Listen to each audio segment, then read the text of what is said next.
పడుతున్నాయా? Hi friends, ఈ మొక్కను మనం చూస్తున్నాం.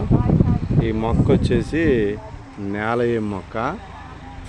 ఈ మొక్క ఈ ప్రాంతంలో ఏం పిలుస్తారో నాకు తెలియదు, కానీ ఇది మా ప్రాంతంలో మాత్రానికి నేలయము. దీని వచ్చేసి మిరపాకు లాగా ఉంటాయి, కాయలు సన్నగా ఉంటాయి, తెల్లపూత అచ్చం మిరప చెట్టు లాగే ఉంటుంది.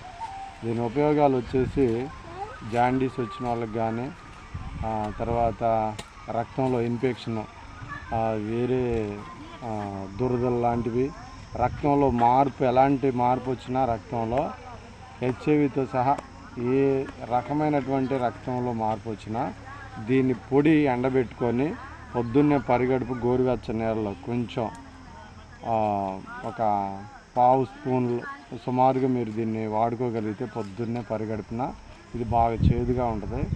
దీన్ని వాడుకుంటే మీకు రక్తంలో ఎలాంటి ఇన్ఫెక్షన్ వచ్చినా కానీ, ఎలాంటి ప్రాబ్లమ్స్ ఉన్నా, ఎలాంటి చర్మ వ్యాధులు ఉన్నా కానీ తప్పకుండా ఇది నివారించబడిద్ది. అదే రీతిగా ఇది కంటిన్యూషన్గా, అంటే ఎక్కువ కాలం వాడకూడదు. ఇది ఒక 15 రోజులు సుమారు మీరు వాడుకుంటేనే మీలో మార్పు వచ్చేస్తుంది.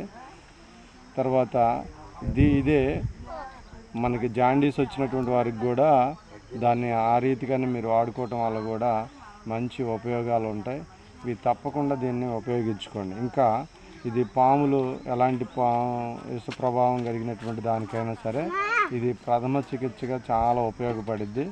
దీన్ని మీకు అందుబాటులో ఏమన్నా ఉంటే తప్పకుండా ఇది ఆకు రూపంలోనైనా సరే, మీరు దొరకకపోతే ఎండబెట్టుకొని దీన్ని పొడి రూపంలోనైనా సరే మీరు వాడుకుంటారని ఇది నాకు తెలిసినటువంటి వైద్యం. కొంతమందికి దీన్ని నేను ఉపయోగించాను, వాడుకున్నారు.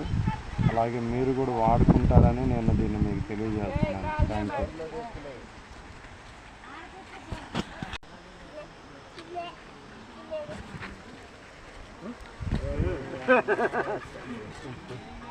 ఈ నేడ పెద్ద ఆటలు అయినట్టు